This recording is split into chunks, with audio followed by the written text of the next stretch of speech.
అందరికీ నమస్తే. నేను మీ తేజస్విని. ఇవాల్టి రెసిపీ వచ్చేసి పచ్చి కొబ్బరిని ఇలా చేసుకోండి. కమ్మగా ఎంతో రుచిగా ఉంటుంది.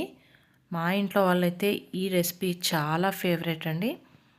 ఒక్కసారి చేశాను, మరీ అడిగి చేయించుకున్నారు. అంత బాగుంటుంది.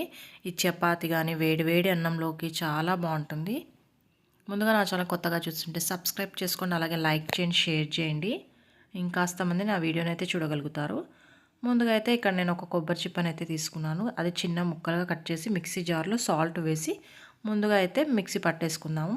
తర్వాత ఇలా వెల్లుల్లి రెవ్వలు ఒక 6-7 వేసుకొని కారానికి తగ్గట్టు పచ్చిమిర్చి వేసుకుందామండి. ఇంట్లో ఎప్పుడైనా ఇలా పచ్చి కొబ్బరి ఉన్నప్పుడు చేసుకోండి, వేస్ట్ కాకోకుండా మనకి కర్రీలాగా కూడా ప్రిపేర్ అయిపోతాయి కాబట్టి కూరకు ఆలోచించకుండా ఇలా ప్రిపేర్ చేసుకోవచ్చు.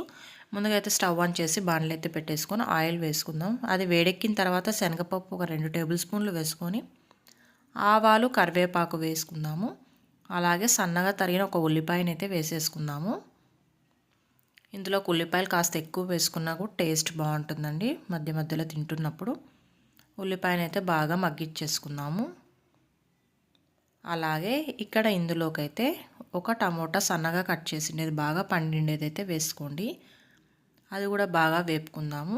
అలాగే ఒక 1/2 టేబుల్ స్పూన్ దాకా పసుపు అయితే యాడ్ చేసుకోండి. అంతా కలుపుకొని అన్నీ సాఫ్ట్గా అయ్యే వరకు అయితే మగ్గిచ్చేసి ఉల్లిపాయ టమోటా మగ్గిచ్చేసుకుందాము. ఇలా బాగా మగ్గిన తర్వాత ఇందాక మనం మిక్సీ పట్టుకున్న పచ్చికారం అయితే వేసేసుకుందాము. బాగా పచ్చివాసన పోయే వరకు అయితే బాగా వేపుకుందాము. ఫ్లేమ్ని అయితే సిమ్లో పెట్టుకోండి, అడుగంటకోకుండా అయితే ఉంటుంది. బాగా కలుపుకోండి అడుగంటకోకుండా. ఇలా 4-5 నిమిషాల పాటు బాగా మగ్గించుకుంటే మనకి పచ్చిమిరపకాయల పచ్చివాసన అయితే పోతుంది.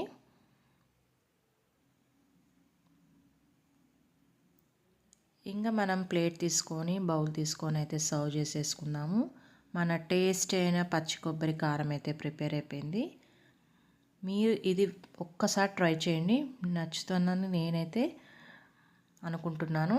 వీడియో చూసిన తర్వాత అయితే మర్చిపోకుండా ఛానల్ని అయితే సబ్స్క్రైబ్ చేయండి, లైక్ చేయండి, అలాగే షేర్ చేయండి. ఇది వేడి వేడి రైస్లోకి అలాగే చపాతీలోకి ఒక 2-3 రోజులైనా ఫ్రిడ్జ్లో స్టోర్ చేసుకొని మనం హ్యాపీగా ఎంజాయ్ చేయొచ్చు. ఇలా మగ్గించుకుంటాం కాబట్టి మనం ఎక్కడైనా నైట్ ట్రావెలింగ్ అప్పుడైనా తీసుకెళ్ళచ్చు, పాడవ్వకోకుండా ఉంటుంది. ఇప్పుడు అందులో చలికాలం కాబట్టి. Thank you so much for watching this video.